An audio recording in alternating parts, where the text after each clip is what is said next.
Hello everyone. ये SSC CGL का question है जो कि प्रीवियस ईयर है। ये 2023 में पूछा गया क्वेश्चन है जो कि मैं बताना चाह रही हूँ इसका। ये सारे क्वेश्चंस वोकैब से रिलेटेड है। तो फर्स्ट क्वेश्चन है येल्डेड। येल्डेड का मतलब होता है कंसीडेड। सैनो पूछा है इसका। येल्डेड मीन्स हो गया गिव इन करना या सरेंडर कर देना। डेरिशियन। डेरिशियन का मतलब होता है मौकरी करना या मजाक उड़ाना। तो इसका एंटोनिम हो जाएगा एडमिरेशन, जो कि प्रशंसा करना होता है। परयूज। परयूज का मतलब होता है चेक करना। मेड ए बिग फुस अबाउट ए स्मॉल प्रॉब्लम। इसका मतलब हो गया कि तिल का तार बनाना। तो a storm in a tea cup हो जाएगा। ये हो जाएगा idiom and phrase. Bad atom, sorry, bad omen. Bad omen का मतलब हो गया bad luck. Under the influence of drugs and alcohol, inebriated हो गया इसका मतलब होता है नशे में धुत आदमी। ए detailed description of A series और ऑफ रियल और fictional event taking place over a long period of time. इसका हो जाएगा सागा। पास द बक मतलब किसी दूसरे को ब्लेम करना, ब्लेमिंग अनदर पर्सन।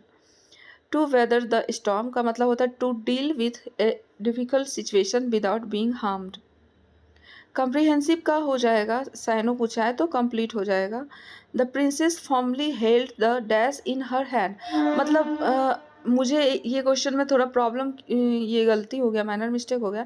रेन मतलब होता है शासन करना, तो मुझे लगा कि प्रिंसेस तो शासन करती है, बट यहाँ पे रेन REIN होगा। इसका जैसा कि वर्ड से पता चल रहा है कि वो अपने हाथ में किसी चीज़ को हेल्ड की हुई है, रखी हुई है। तो इसका मतलब क्या, रेन। रेन मतलब होता है घोड़े की लगाम या रास। तो ये हो जाएगा। The politician's speech was full of empty promise and lacked. तो इम्प्टी का एंटोनिम पूछा था, तो डेप्थ हो जाएगा गहरा।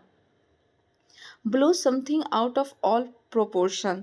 तो इसका मतलब हो गया behave as if something that has happened is much worse than it really is. मतलब ज़रूरत से ज़्यादा ओवर रिएक्ट करना। स्पेल्ड करेक्टली तो कंसाइंटियस हो जाएगा। कंसाइंटियस का मतलब होता है मेटिक्यूलस या careful. One of home money is most important thing. Material, sorry बोलने में नहीं हो रहा, मैटेरियलिस्टिक।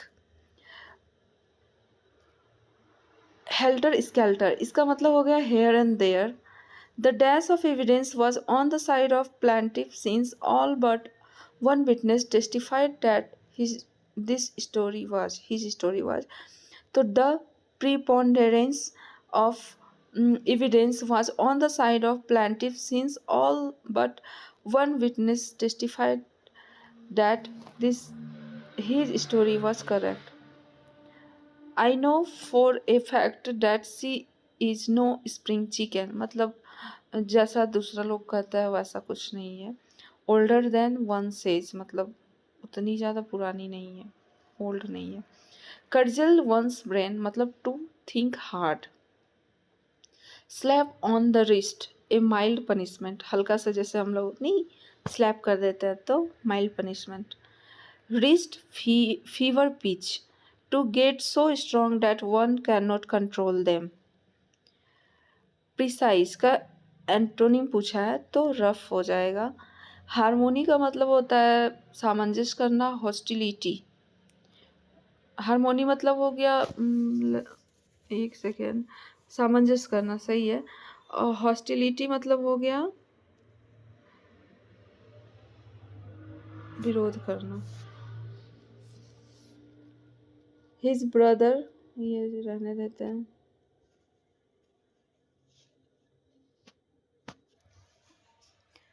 ऑन द होराइजन, इसका मतलब हो गया an event that is likely to happen soon. Breakthrough का साइनो पूछा है डिस्कवरी, ब्रेक थ्रू करना, डिस्कवरी करना।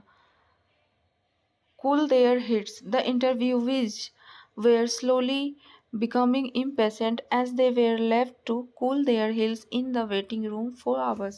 मतलब प्रतीक्षारत रहना होता है। सुपर एंड इम्प्रेसिव का हो गया आपका OWS ब्रिलियंट। एंटोनिम पूछा है किसका, फर्टाइल का। फर्टाइल का एंटोनिम हो जाएगा बैरन, बंजर, break the ice, make people meeting the first time feel more comfortable. When there are negative and toxic thoughts dash your mind, clouding your mind, you can never think positively. I was running late, so I only had time for a dash shower, तो quick shower हो जाएगा. एग्जैल्टेशन का मतलब हो गया ecstasy, आत्मविभोर होना. Fly into a passion, to become angry suddenly. The contingent managed to dash successfully, close the deal successfully. In the heat of the moment, saying or doing something without thinking due to anger. अगस्त का मतलब हो गया प्रसिद्ध होना, imminent हो जाएगा. Alleviate मतलब कम करना, रिलीव करना. ट्रेवल मतलब हो गया तुच्छ, तो इसका ऑपोजिट हो जाएगा सीरियस. Thank you guys. अगर अच्छा लगे तो please like share and subscribe कर दे. ये last question. During an earthquake it is advise to take cover ever a table to save your life. तो इसका एरर हो जाएगा आपका कवर एवर ए टेबल. यहाँ कवर एवर ए टेबल नहीं होगा, कवर अंडर ए टेबल होगा, क्योंकि अर्थक्वेक आता है तो एडवाइज किया जाता है कवर करना है टेबल के अंडर में, ना कि टेबल को ढक देना है. Thank you guys. अगर अच्छा लगे तो please like share and subscribe. Thank you.